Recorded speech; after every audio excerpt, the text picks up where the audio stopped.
What to do in Amsterdam? So this is a question that I hear a lot, and I want to get you off the beaten track so that you can have a more sort of local experience whilst you're here. If I had family or friends visiting me here in Amsterdam, these are the things that I would do with them. So let's get into this.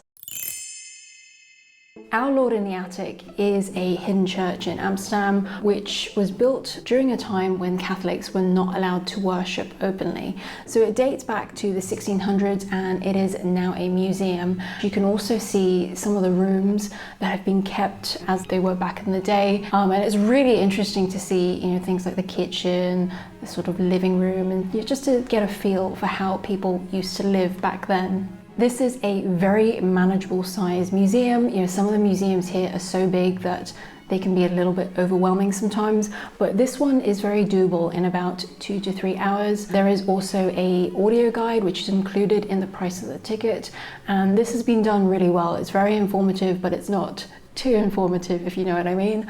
And yeah, in terms of location, this museum is located about 10 minutes from Amsterdam Central Station, so it is super easy to get to. In Flevo Park, there is a distillery that serves an alcoholic drink called Jenever in Dutch. And sometimes this is known as Dutch gin, but actually Jenever predates gin. The location of this distillery is very special. It's in a park, it's located next to the water, and there is such a beautiful sort of serene view. There is also a very cozy indoor bit as well. Now you can try several different types of Jenever, and they also have a very long list of different liqueurs as well. Now in terms of location, this is situated slightly out of the city centre towards the east. It does take time to get there, but it is totally worth the trip. For an unforgettable movie experience, I would recommend going to the Tuschinski Theatre, which is now operated under Pathé, and they have several different halls there, but the one that is really impressive is the big hall. And you can also pay a little extra for what they call love seats. And basically you'll be in a box with I think about six other people, so you're separated from everyone else, and you will also get a drink and snack served to you, which is included in the price.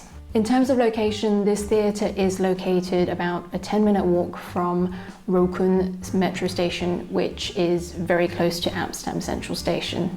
If you are finding this video interesting, please hit that like button, as it will help this channel grow. Thank you so much.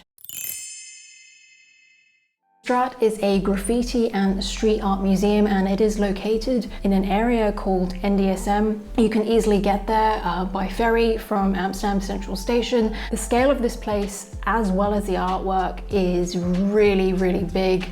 I saw photos and videos of this place before I went, and I couldn't really grasp the scale of it from those. I just didn't understand until I got there. I was like, okay, wow, this is amazing, and the artists are so talented. There are a lot of pieces of artwork there, so it can take some time to walk around. If you are interested in an architectural style called Amsterdam School, then Het Schip Museum is a must for you. It is located in an area called Spandamabuurt. From Central Station, you can take a bus, and then there's a short walk. So it's probably about a 20 to 30-minute journey. The permanent collection in Het Schip is very, very good, very informative and interesting. And they also have a tour in English every day at 3 o'clock. During this tour, you will be shown what was the post office, and also one of the flats has been sort of decorated as it would have been in the 1920s. So it's fascinating stuff. I am always on the hunt for interesting things to do in Amsterdam. If that sounds good to you, please consider subscribing to this channel. Thank you so much for watching. Until next time, goodbye.